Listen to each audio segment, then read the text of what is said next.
Alléluia.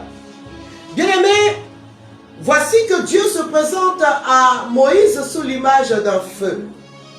Mais j'aime bien cette image parce que le feu nous montre la puissance de Dieu. Mais le buisson, c'est une plante tellement fragile. Mais Moïse dit que dans cette image qu'il a vue, nous sommes au verset 2. Il dit, je vais faire un détour pour voir pourquoi le buisson ne se consume pas. Je voudrais dire à quelqu'un ce soir que Dieu allume son feu en qui il veut et ce n'est pas une question de force. Le feu qui vient de Dieu est un feu qui est empreint de la puissance, de la justice de Dieu, de la compassion de Dieu. Mais également c'est un feu qui voudrait faire du rien ce qui est fort. C'est un feu qui s'embrase dans le cœur des faibles, dans le cœur des fragiles, de ceux qui n'ont pas de défense et qui remettent leur protection en Dieu. Le buisson, c'est ce qu'il n'y a pas de... Quand on regarde le buisson, surtout dans un paysage désertique, il n'y a rien qui vous attire dans le buisson. Et quelquefois, ce sont des buissons qui ont des épines. Mais Dieu a choisi de s'exprimer par le feu dans ce buisson.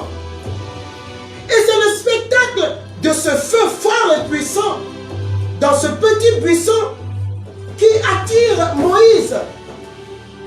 Oui, il y a la voix de Dieu qui rejoint Moïse plus tard. Mais la réalité, c'est que le feu de Dieu, lorsqu'il croise un temple saint, un corps saint, bien-aimé, ce feu-là reste allumé tout le temps et ne peut pas nous détruire, bien-aimé. C'est un feu régulier. C'est un feu qui n'est pas étranger. C'est un feu qui porte les empreintes de Dieu, l'amour de Dieu en nous, bien-aimés.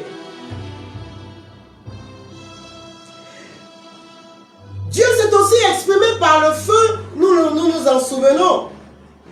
Lorsque en 1 roi 18, Élie fait l'expérience du combat avec les prophètes Baal, la Bible dit que devant ce défi lancé à chaque Dieu, entre parenthèses, Élie va donc commencer à invoquer son Dieu, le Dieu d'Abraham, d'Isaac et de Jacob. Parce que le défi était que nous allons chacun invoquer notre Dieu. Et le Dieu qui répond par le feu, c'est ce Dieu-là qui aura gagné. Et tout est mis en œuvre justement pour que le feu ne s'allume pas. Puisque Élie va mettre justement l'eau sur le feu. Mais quand Élie met l'eau sur le feu, dans la logique humaine, le bois ne devrait pas prendre. Mais quand il évoque son Dieu, après avoir fait le sacrifice, Dieu répond par le feu. Et je veux dire à quelqu'un que Dieu répond, Dieu exauce par le feu, bien-aimé. Et Dieu nous montre ainsi que le feu, l'eau, l'air, le vent sont ses créations. Et qu'il en use comme il veut et quand il veut. Lorsque Jésus rencontre Marie-Madeleine bien-aimée, il y a un feu qui s'allume dans le cœur de Marie-Madeleine. C'est le feu de l'amour, du véritable amour, qui fait que Marie-Madeleine ne retourne plus jamais à son ancienne vie. Deutéronome chapitre 4, 24 nous dit, car Yahvé ton Dieu est un feu dévorant et c'est un Dieu qui est jaloux.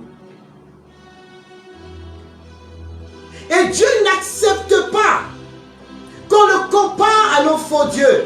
Et Dieu n'accepte pas qu'on l'associe à nos faux dieux, bien-aimés.